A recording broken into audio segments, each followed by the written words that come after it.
And I remember I got a phone call, and of all Because people, everyone remembers where they were. So what were you doing, Dad? On that day? I was talking to Bobby Orr. He phoned me the first.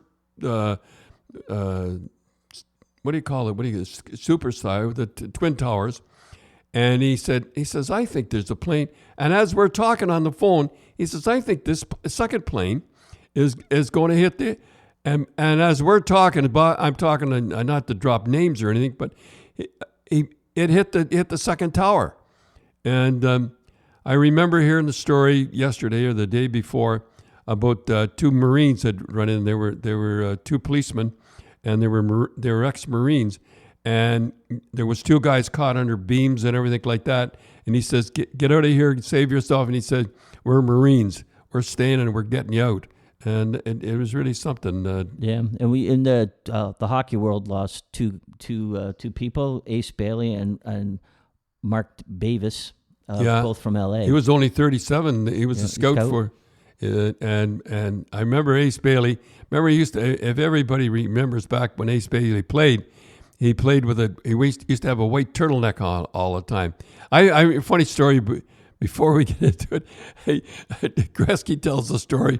I think it's a great story that they won the championship, and Ace went in and put on all his equipment. He wasn't playing. Went in the shower and got his hair all wet.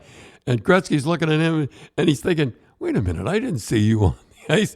And another story, I remember Gretzky telling the story. It was a great story that he went to see the Bruins. I think we played Philadelphia, and he said to Ace. He said, "I'll never play in that league." He says, "They're too big and they're too mean." And he just happened to see. And he says, "You'll play and you'll be a star."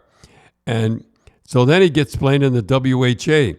And the story is, there was a guy was picking on Gretzky and in the WHA. He says, next game, he says, "Skate by our bench." And he was sitting on the bench, Ace Bailey, and he cold-cocked the guy. And he was a great guy. And he tried out for our team. He should have made it. He was a great penalty killer. And the story is about that. He was on that second plane. And if Ace Bailey had have hit a red light, he would have been alive today. And what happened was he made it just in time, and they opened the door, and they let him and the scout on. Because he played for Boston. Because he played for Boston. And he let Mark Bavis on, and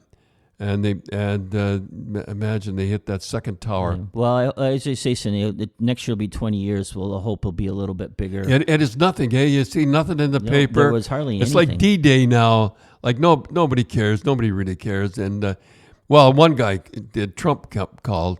He was all right. He did a great thing on it. But in the paper, it's hardly anything in about it at all. Yeah, Ling and I, my wife and I, went down to New York, and on Remembrance Day of all days, when you got let go. The infamous Remembrance Day. Oh yeah, I remember Remembrance Day. Day. You were in New York and I was in Ottawa. Yeah, so I went down and we laid our poppy on the thing, and I looked for Ace's name on the thing, but I couldn't find it. And they have a huge reflection pool and a great, I don't know if you like a museum, but more like a memorial of all the stuff that's on there. But we didn't get into that because it was Remembrance Day, so there was so many people. Well, they have every year. They have a thing on. They have a banquet in Boston. They have a great banquet for them, and they may raise a lot of money.